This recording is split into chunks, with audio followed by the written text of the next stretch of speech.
एक आदमी जिसका नाम बेन है वो 911 डायल करता है जो कि पुलिस का नंबर है और फोन पे सुसाइड की रिपोर्ट करता है। उधर से फोन पे पुलिस पूछती है कि कौन करना चाहता है सुसाइड। वो कहता है कि मैं, और पूरी कहानी फ्लैशबैक में चली जाती है। वो कहता है कि 7 दिन में ईश्वर ने इस पूरी दुनिया को बनाया और मैंने 7 सेकंड्स में अपनी पूरी जिंदगी बर्बाद कर दी। अब कहानी आगे बढ़ती है और वो एक मीट डिलीवरी कंपनी में अपने ऑर्डर के बारे में कंप्लेंट करने के लिए फोन करता है। उधर से एक अंधा आदमी जिसका नाम एजरा टर्नर होता है उससे बात करता है। बात के दौरान बेन उस अंधे आदमी को बहुत उल्टा सीधा बोलता है, उसकी बहुत इंसल्ट करता है। ये सब सुनने के बाद वो ब्लाइंड आदमी उसे धन्यवाद देकर स्माइल करता हुआ फोन रख देता है। फोन रखते ही बेन बहुत दुखी और परेशान हो जाता है क्योंकि वो इस तरह का इंसान नहीं है। वो बस उस अंधे इंसान के मन को परखने के लिए ये सब कुछ बोल रहा होता है क्योंकि वो जानना चाहता था कि वो अंधा इंसान दिल का कैसा है। अब ये दिखाते हैं कि बेन एक IRS ऑफिसर है। वो एक लड़की जिसका नाम एमिली होता है उसकी बैंक डिटेल्स को चेक करता है, जहां उसे ये पता चलता है कि एमिली की फाइनेंशियल कंडीशन बहुत अच्छी नहीं है और उसे एक हार्ट की बहुत बड़ी बीमारी भी है जिसका सिर्फ एक ही इलाज है और वो है हार्ट ट्रांसप्लांट। मगर उसका ब्लड ग्रुप रेयर होने की वजह से उसे कोई डोनर नहीं मिल रहा होता और दूसरी तरफ वो हॉस्पिटल का बिल चुकाने में बहुत दिक्कतों का सामना कर रही होती है। इधर एमिली का अकाउंट डिटेल्स लेने के बाद बेन उसके घर जाता है और वहां जाने के बाद उसे उसके पड़ोसी से पता चलता है कि वो हॉस्पिटल गई है। फिर बेन उसके हॉस्पिटल का एड्रेस लेता है और वो हॉस्पिटल पहुंच जाता है। वहां उसे एमिली लिफ्ट में मिलती है पर बेन उसे देखकर कुछ नहीं बोलता। इसके बाद एमिली एक वार्ड की तरफ जाती है और बेन भी उसके पीछे पीछे जाता है और दरवाजे के पास खड़ा होकर वो एमिली को देख रहा होता है और जब अचानक से एमिली उसे देखती है तो बेन वहां से निकल जाता है। हॉस्पिटल से बाहर आने के बाद वो अपने कार में बैठता है जहां उसे अपनी बीवी के साथ बिताए हुए पल याद आते हैं। वो अपनी बीवी से बहुत प्यार करता था और उसकी बीवी भी उसे बहुत प्यार करती थी, पर अब वो इस दुनिया में नहीं है। इसके बाद वो एक केयर होम में जाता है। केयर होम उसे कहते हैं जहां पर बूढ़े लोगों का ध्यान रखा जाता है। वो काउंटर पर अपना परिचय बेन थॉमस IRS डिपार्टमेंट का कार्ड दिखाकर करता है। अंदर वो एक आदमी से मिलता है जिसका नाम स्टीवर्ट होता है। दरअसल स्टीवर्ट को बोन मैरो की जरूरत होती है और बेन ये देखना चाहता है कि वो सच में जरूरतमंद है कि नहीं। वो देखता है कि वो एक बूढ़ी औरत को दवा पिला रहा होता है और उसका रवैया उस बूढ़ी औरत के साथ बिल्कुल भी अच्छा नहीं होता। और जब वो स्टीवर्ट से मिलता है तो उसे नहीं पता होता कि बेन का इरादा उसकी मदद करने का है। वो उसे अपने फाइनेंशियल प्रॉब्लम बताने लगता है क्योंकि बेन उसकी नजरों में एक IRS ऑफिसर है। बेन कहता है कि बाहर तुम्हारी नई BMW कार खड़ी है जो कि बहुत महंगी कार है। इस बात को सुनते ही स्टीवर्ट के चेहरे की हवाइयां उड़ जाती है। बेन उसके ऑफिस से निकल जाता है क्योंकि वो समझ जाता है कि ये आदमी झूठ बोल रहा है। अब जहां एमिली का इलाज चल रहा होता है बेन उस जगह एक बार फिर जाता है और वो कैंटीन में बैठकर किताब पढ़ने का बहाना करता है। दरअसल वो एमिली को ऑब्जर्व कर रहा होता है और जब एमिली उसे देखती है तो वो बेन की तरफ आती है और बेन से कहती है क्या तुम मेरा पीछा कर रहे हो, क्योंकि उसने बेन को दूसरी बार देखा होता है जो उसे ऑब्जर्व कर रहा होता है। बेन बोलता है क्या आप यहां बैठना पसंद करेंगे मिस एमिली, और इसके बाद एमिली वहां बैठ जाती है। फिर बेन कहता है कि मैं तुम्हारे पिछले 3 साल की इनकम स्टेटमेंट देख रहा हूं। ये कहते हुए बेन फाइल को पलटकर देखने लगता है। फिर अचानक से एमिली कहती है क्या कल रात को तुम मेरे हॉस्पिटल के रूम में आए थे। बेन उससे झूठ बोलता है कि नहीं, मैं तुम्हारे रूम में नहीं आया था, IRS इस तरह से काम नहीं करती। फिर बेन कुछ देर तक उससे उसकी इनकम स्टेटमेंट के बारे में बात करता है और इसके बाद एमिली वहां से जाने लगती है। बेन बोलता है कि मैं तुम्हारे टच में रहूंगा और वो वहां से चली जाती है। अब बेन अपने बड़े घर को छोड़कर एक छोटे से होटल में शिफ्ट हो जाता है। कुछ दिनों बाद बेन एमिली के घर जाता है। एमिली बाहर निकलती है और बेन से पूछती है कि तुम यहाँ पे क्या कर रहे हो। वो बोलता है कि मैं तुमसे मिलने आया हूं। उस वक्त एमिली अपने कुत्ते को वॉक पे ले जा रही होती है। फिर बेन कहता है कि ठीक है मैं भी साथ चलता हूं अगर तुम्हें कोई प्रॉब्लम ना हो तो। फिर वो दोनों डॉग को वॉक करवाने के लिए निकल जाते हैं। वहां उनकी आपस में काफी बातें होती हैं। जब वो वापस आते हैं बेन पूछता है क्या तुम्हारे पास कोई सोर्स ऑफ इनकम है। इस पर एमिली कहती है कि फिलहाल मेरे पास कोई भी अच्छी जॉब नहीं है, बस छोटे मोटे काम करती हूँ जिससे कुछ पैसे मिल जाते हैं, लेकिन फिलहाल तो मुझे ये घर रेंट पे देना होगा क्योंकि मुझे मेडिकल के बिल्स देने हैं। अब बेन उससे कहता है कि मुझे पता है कि तुम्हें हार्ट का प्रॉब्लम है और तुम्हारी बीमारी का स्टेटस 2 है और इसका एक ही इलाज है और वो है हार्ट ट्रांसप्लांट, पर तुम्हारा ब्लड ग्रुप बहुत रेयर होने की वजह से तुम्हें डोनर मिलना बहुत मुश्किल है। बेन उसे यह भी कहता है कि तुम्हें अपने टैक्स के बारे में चिंता करने की कोई जरूरत नहीं है, मैं तुम्हारे अकाउंट्स फ्रीज करवा दूंगा जिससे तुम्हें 6 महीने का एक्सटेंशन मिल जाएगा। एमिली उसे थैंक्स कहती है और यह भी कहती है कि मुझे ऐसा क्यों लग रहा है कि तुम मेरी बहुत बड़ी मदद कर रहे हो। बेन कहता है मुझे लगता है कि तुम्हें जिंदगी में एक और चांस मिलना चाहिए, और ये कहकर वो वहां से चला जाता है। वहीं दूसरी ओर ये दिखाते हैं कि बेन अपने होटल के रूम में एक बहुत बड़ा एक्वेरियम लेकर जाता है जिसमें वो कुछ मछलियां और जेलीफिश रखता है और फिर वो कहता है कि जिंदगी में पहली बार जब मैंने जेलीफिश देखी थी उस वक्त मैं 12 साल का था। मेरे डैड हमें एक्वेरियम हाउस ले गए थे। मैं कभी नहीं भूल पाया जो उन्होंने मुझे बताया। उन्होंने कहा कि जेलीफिश इस दुनिया की सबसे खतरनाक जीव है। लेकिन मेरे लिए ये इस दुनिया की सबसे खूबसूरत चीज है। अब बेन अपने बचपन के एक दोस्त से मिलता है। वो बेन को कहता है कि मैंने आज डॉक्टर से बात की थी, वो तुम्हारी फाइल्स कल देखेगा। इस पर बेन कहता है बस इतनी सी बात है, और क्या पूछ रहा था वो। इस पर उसका दोस्त कहता है कि वही सवाल। बेन कहता है कि जवाब भी वही है। बेन का दोस्त इमोशनली कुछ समझाने की कोशिश करता है। ये सुनने के बाद बेन उससे बोलता है कि बस करो, मेरी बात सुनो, तुम दिमाग पे फोकस करो, दिल पर नहीं, और हाँ, वादा याद रखना। उसका दोस्त इमोशनल होकर बोलता है कि हाँ, मुझे अपना वादा याद है। फिर बेन का दोस्त गुस्से में उसे कहता है कि मैंने जब से होश संभाला है तुम्हें जानता हूं, ये काम जो हम कर रहे हैं मेरे लिए भी इजी नहीं है। और वो अपने आंसू पोंछते हुए कहता है कि मैं कोशिश करूंगा कि सब कुछ प्लान के मुताबिक हो, तुम घबराओ मत। इस पर बेन अपने दोस्त को थैंक यू कहता है। फिर उसका दोस्त दुखी होकर वहां से चला जाता है। इसके बाद बेन एक लेडी से मिलने जाता है। ये वही लेडी होती है जिसको बेन ने लीवर डोनेट किया था। वो उस लेडी से कहता है कि आप मुझे किसी ऐसे इंसान के बारे में बताइए जिसे सच में मदद की जरूरत हो, जो खुददार हो। वो लेडी बेन से कहती है कि तुम ऐसा क्यों कर रहे हो। फिर बेन कहता है कि मुझे सिर्फ मदद करनी है। इसके बाद वो उसे एक लेडी का पता देती है और उसे कहती है कि इस लेडी का बॉयफ्रेंड इसे बहुत टॉर्चर करता है, वो उसे मारता पीटता है, और आखिरी बार उसे इतना मारा था कि उसके रिब्स में फ्रैक्चर हो गया था। इसके 2 बच्चे भी हैं और वो डर के मारे पुलिस को कंप्लेंट भी नहीं कर पाती। अब बेन उस लेडी के घर जाता है और उसे कहता है कि मैं आपकी हेल्प करना चाहता हूं। इस बात पर वो लेडी गुस्सा होकर कहती है कि मुझे किसी भी तरह की कोई हेल्प की जरूरत नहीं है, और बेन को इंसल्ट करके अपने घर से निकाल देती है। लेकिन बेन जाते जाते अपना कार्ड वहां रखते हुए ये कहता है कि फिर भी अगर तुम्हें हेल्प की जरूरत हो तो मुझे कॉल करना, और बेन वहां से निकल जाता है। बेन लोगों की मदद करना चाहता है, क्यों कुछ पता नहीं। अब बेन जॉर्ज नाम के एक हॉकी कोच से मिलता है। वो एक अच्छा इंसान होता है जो अपने खिलाड़ियों के लिए स्कॉलरशिप का इंतजाम भी कर रहा होता है। लेकिन जॉर्ज किडनी फेलियर का मरीज है और कुछ ही दिनों का मेहमान है, और बेन उसे अपनी एक किडनी डोनेट करने का निर्णय लेता है, और वो जॉर्ज को अपनी किडनी डोनेट कर देता है। किडनी डोनेट करने के बाद जॉर्ज पूछता है बेन, व्हाई मी? बेन बोलता है because you are a good man, और वहां से चला जाता है।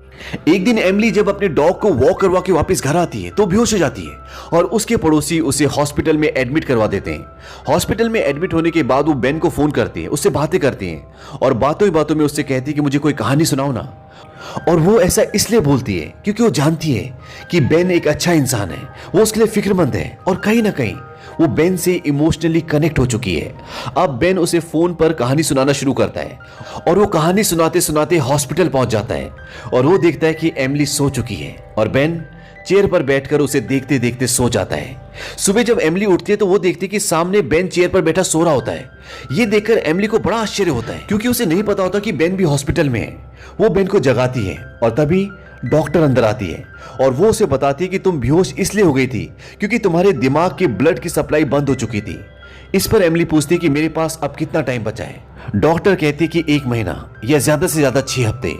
ये सुनने के बाद एमिली बहुत इमोशनल हो जाती है क्योंकि वो मरने वाली है।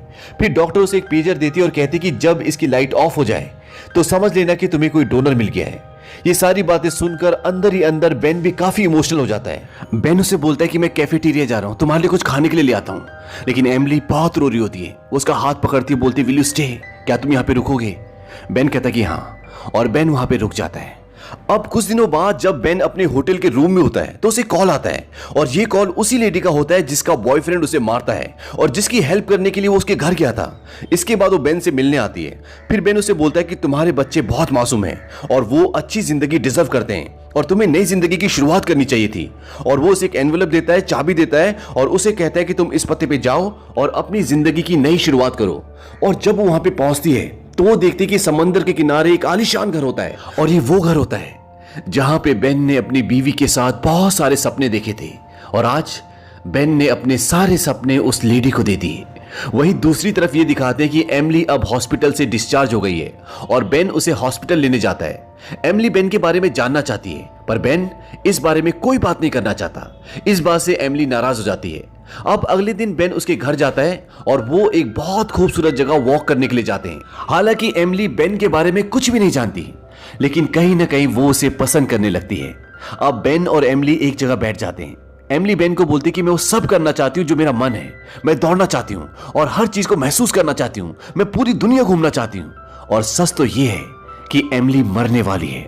बेन उसकी बात को ध्यान से सुनता है और उसके बालों को ठीक करने लगता है, और यहाँ पे ये पता चलता है कि दोनों एक दूसरे से कनेक्ट हो चुके हैं।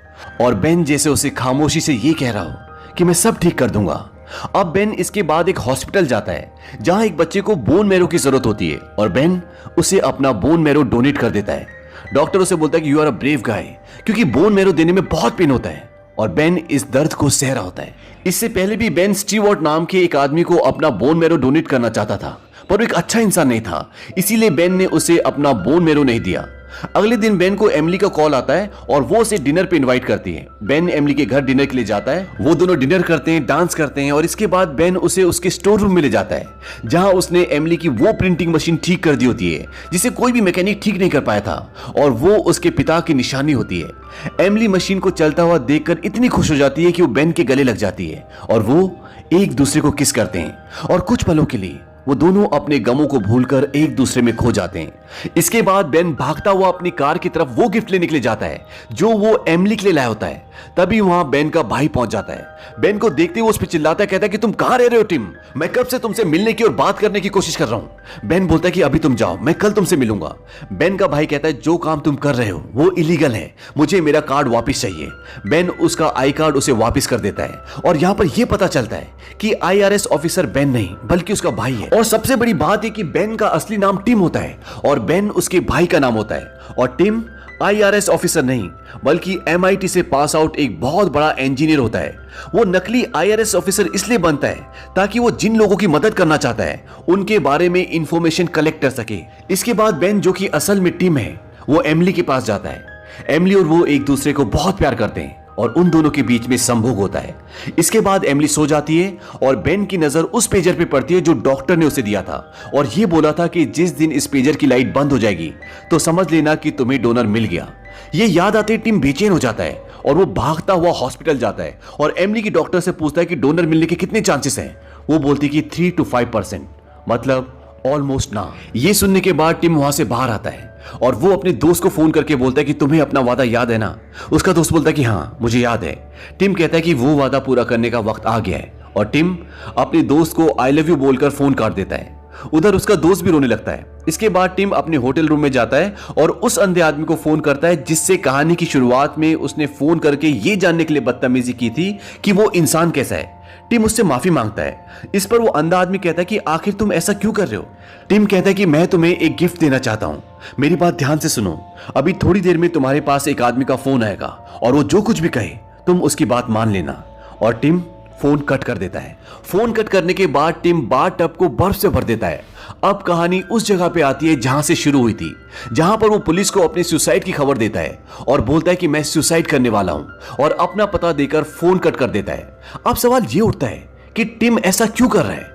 दरअसल एक बार टिम अपनी वाइफ के साथ कार में कहीं जा रहा होता है और टिम की लापरवाही की वजह से कार एक वैन से टकरा जाती है जिसमें एक परिवार के 6 लोगों की मौत हो जाती है और उनके साथ साथ टिम की वाइफ की भी मौत हो जाती है। और इसी गिल्ट से बाहर आने के लिए टिम 7 लोगों की हेल्प करता है क्योंकि उसकी वजह से 7 लोगों की जान गई थी। हालांकि टिम अब जिंदा रहना चाहता है क्योंकि वो एमिली से प्यार करता है, लेकिन अगर वो जिंदा रहेगा तो एमिली को मरना पड़ेगा क्योंकि सिर्फ टिम ही उसे अपना हार्ट दे सकता है। और इसकी वजह यह होती है कि इनका ब्लड ग्रुप सेम होता है जो बहुत कम मिलता है। अब टिम बाथ टब में लेट जाता है और उसके अंदर जेलीफिश को छोड़ देता है। जेलीफिश जो इस दुनिया के सबसे जहरीले जीवों में से एक जीव है, वो टिम को काट लेती है और टिम की मृत्यु हो जाती है। टिम ने अपने बाथ टब में बर्फ इसलिए डाला होता है ताकि उसके मरने के बाद उसके ऑर्गन सही सलामत रहे। एमिली को टिम का हार्ट लगा दिया जाता है और वो पूरी तरह से ठीक हो जाती है। और एक दिन टिम का भाई बेन एमिली से मिलने आता है और उसे सब कुछ बताता है और उसे ये भी बताता है कि टिम ने उसे भी अपना एक लंग डोनेट किया था। ये सारी सच्चाई जानने के बाद एमिली बहुत रोती है, बहुत इमोशनल हो जाती है क्योंकि वो टिम को मिस कर रही होती है। कुछ दिन बाद एमिली उस अंधे आदमी से मिलने जाती है जिसे टिम ने अपनी आंखें डोनेट की थी। जब वो अंधा आदमी जो अब देख सकता है एमिली के सामने आता है तो उसकी आंखों में आंसू आ जाते हैं क्योंकि वो आंखें टिम की होती है और एमिली का दिल जोर से धड़कने लगता है क्योंकि वो दिल भी टिम का होता है। और इसके बाद एमिली उस आदमी को गले लगाकर जोर जोर से रोने लगती है और इसी के साथ ये फिल्म खत्म हो जाती है।